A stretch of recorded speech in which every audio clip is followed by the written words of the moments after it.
میرے آقا صلی اللہ علیہ وسلم پر قرآن کی آیت آئی، اللہ رب العزت نے فرمایا بل رفعہ اللہ الیہ۔ یہ لوگ آپس میں جھگڑتے ہیں، ان کو یہودی کہتے ہیں ہم نے سولی پر چڑھا دیا، پھانسی دے دی، عیسائی کہتے ہیں نہیں وہ غائب ہو گئے ہیں، آئیں گے۔ اے نبی آپ فرما دیں نہ عیسائی صحیح کہہ رہے ہیں نہ یہودی صحیح کہہ رہے ہیں، بلکہ اللہ نے عیسیٰ کو آسمانوں پر اٹھایا ہے۔ میرے آقا صلی اللہ علیہ وسلم نے سب سے پہلی مرتبہ یہ بیان کیا، اور پھر یہودیوں سے کہا اے یہودیوں تم ہرگز بی بی مریم کی طرف انگلی نہ اٹھانا، اس لیے کہ وہ بتول ہیں، وہ عذرا ہیں، انہیں کسی بشر نے چھوا تک نہیں۔ عیسیٰ علیہ السلام جو پیدا ہوئے وہ اللہ کی نشانی ہے۔ اب مجھے بتاؤ عیسائیوں کے اوپر 500 سال سے یہ غلاظت ڈال رہے تھے، کون؟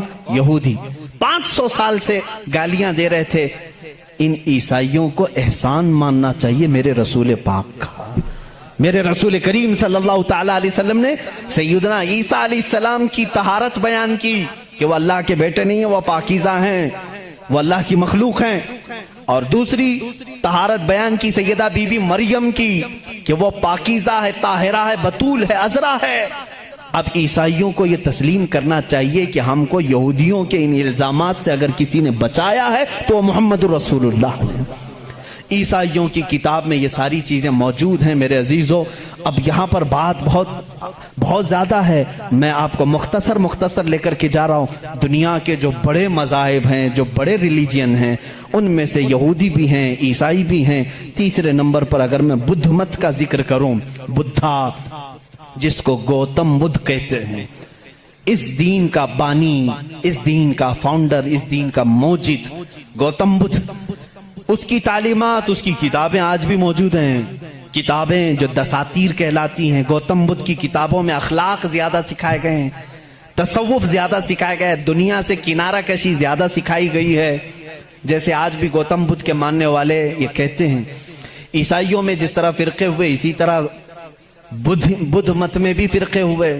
اس میں سے جیسے کچھ ننگے رہنے والے، کچھ لوگ کپڑے پہننے والے، کچھ پوری دنیا کو چھوڑنے والے، کچھ دنیا میں سے تھوڑا چکھنے والے، سب طرح کے ہوئے۔ لیکن گوتم بدھ کی جو تعلیمات تھی وہ دنیا سے کنارہ کشی کے لیے تھی۔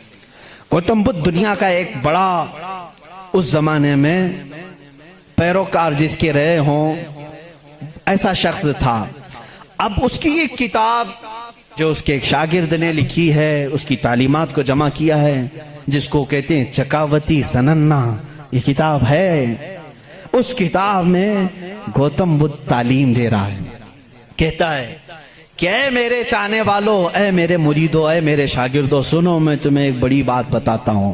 کہا میں ایک ہی بدھا نہیں ہوں، دنیا میں ایک بہت بڑا بدھا آئے گا۔ بدھا کہتے ہیں پاکیزہ اور مقدس آدمی کو، مقدس آدمی کو بدھا اس زبان میں کہا جاتا ہے۔ ایک اور ایک بڑا بدھا آئے گا اور وہ تبلیغ کرے گا۔ اس کی تبلیغ شروع میں بھی عروج پر ہوگی اور جب پھیلے گی تو ہزاروں کی تعداد میں ہوگی۔ اس نے کہا جس طرح میرے شاگرد سینکڑوں میں ہیں، اس کے شاگرد لاکھوں میں ہوں گے۔ بدھا نے کہا گوتم بدھ عیسیٰ علیہ السلام سے بھی 700 سال پہلے کا ہے، 700 سال پہلے عیسیٰ علیہ السلام سے۔ میں تو عیسیٰ علیہ السلام کا ذکر کر چکا بھی۔ گوتم بدھ کی تعلیمات میں یہ ہے، کتاب آج بھی ہے چکاوتی سننا جس کا میں ذکر کر رہا ہوں، جس میں ایک لفظ اس نے کہا کہ ایک شخص آئے گا جو لوگوں کے دلوں کو بدل دے گا، لوگوں کو برے اخلاق سے نکالے گا، وہ شراب کو منع کرے گا اور وہ لوگوں کی جانوں کو بچائے گا، وہ عورتوں کی عزت کرے گا اور وہ نہایت ہی حسین و جمیل ہوگا۔ یہ سب الفاظ موجود ہیں۔ اس کے شاگردوں نے پوچھا اب وہ آئے گا تو ہم اس کو کیسے پہچانیں؟ اس نے بھی ایک لفظ کہا، اس نے کہا وہ مائتریہ ہوگا۔ یہ وہی الفاظ میں بیان کر رہا ہوں، تھوڑے خشک ہیں، اس کو سمجھ لیں آپ، اس لیے کہ میری تقریر وہ لوگ بھی سنیں گے تو وہ چیک کریں گے۔ مائتریہ ہوگا۔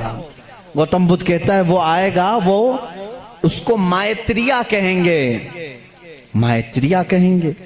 مائتریہ کا اب لفظ کا ترجمہ نکالنا پڑے گا کہ کیا ہے یہ، حقیقت میں اس کا معنی کیا ہے۔ مائتریہ کا جب عربی میں ٹرانسلیٹ کیا گیا تو اس کو کہا گیا رحمت للعالمین۔